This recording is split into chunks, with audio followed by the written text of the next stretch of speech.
Ladies and gentlemen, boys and girls, and of course, alleged human beings. Welcome to the channel. I'm Cap. This is my place. It's time for our monthly Army story. We're still in, maybe about to the end of the first third of Desert Shield. Whether you're a person who's never served or you're a fellow veteran who's been put on a detail or supervised a detail where you build trash bags with pine needles and out in the woods and move them to another part of the woods, please remember to like, share, subscribe, click the notification bell, and leave a comment down below in the comments section. Doing all of those free for you things helps recommend to YouTube that they show the video to more people. Let's get started. Hey everybody, Cap here. Welcome back. I don't think I've said this for a couple of months. Army stories. First rule, all Army stories are true. Second, none of these stories are intended to make me look like I'm some sort of big friggin' hero, because I'm not.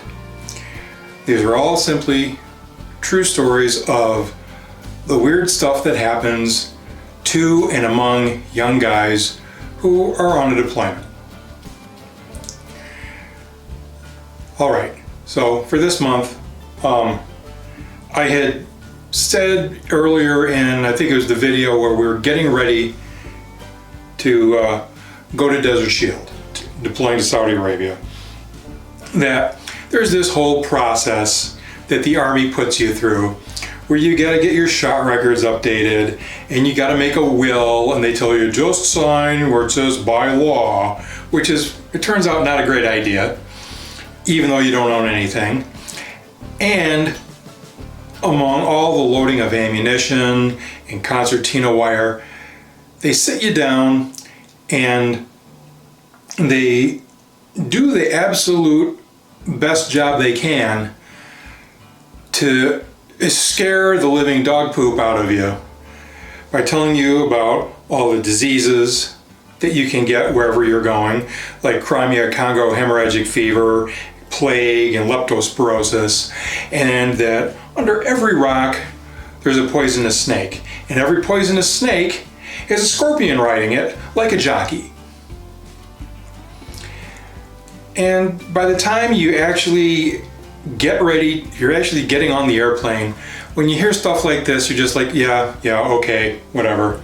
Just give me a bottle of water and tell me what line to stand in. I don't care. You get there and, well, you kind of see how things are and you come up with a routine. And as you build your routine, you begin to see how things really are. And you learn that, yes, there really are some poisonous snakes. Well, hey, Cupcake, don't mess with the snakes. And yes, there are some black and white scorpions. One of them's got a hemotoxin, one of them's got a neurotoxin. One will kill you, and the other will make you wish you had died. And one of the things in that routine is, as you get dressed in the morning, you take your boots and do one of those. Anything that's in your boots will fall out. And one day I did forget to do that. Luckily, the other thing that was in my boot was just a scarab beetle. The one that just takes a ball of dung and puts its egg in there and rolls the thing along. No big deal.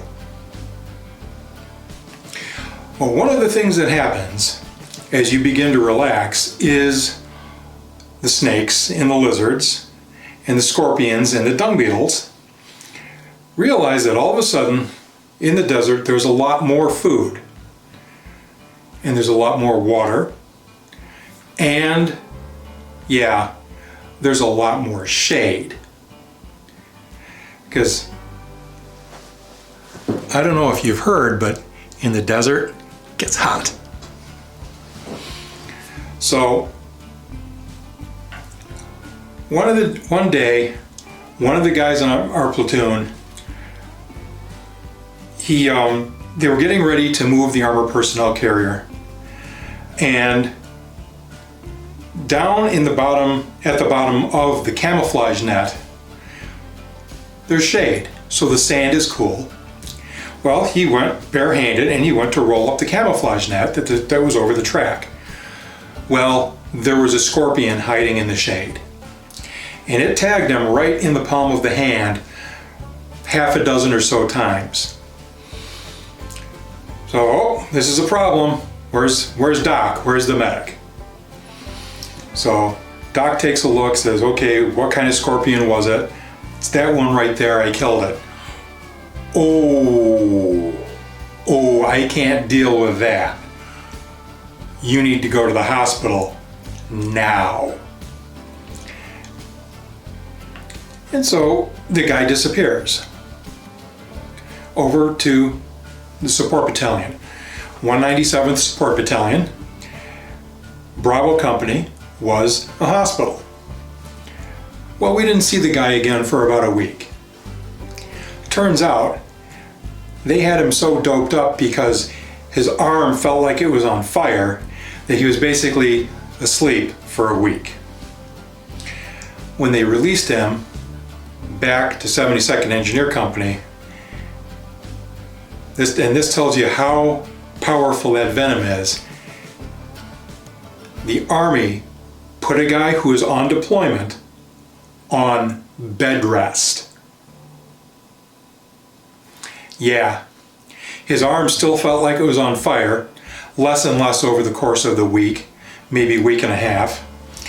And the guys in his squad were getting him his food, getting him his water, and he just kind of laid there and suffered while he was medicated and the toxin wore off. Finally, he started going to chow with us again, and he said, yeah, look, not for nothing. If I touch something, my arm isn't on fire anymore, but if I touch something, it's like, it's hot. It's like, because it was a neurotoxin and the nerves were all screwed up for a while, and he did eventually make a full recovery. But for the better part of, well, nearly a month, he was pretty screwed up. We all started wearing our double palm work gloves whenever we had to roll up the camo net. So that's this month's Army story.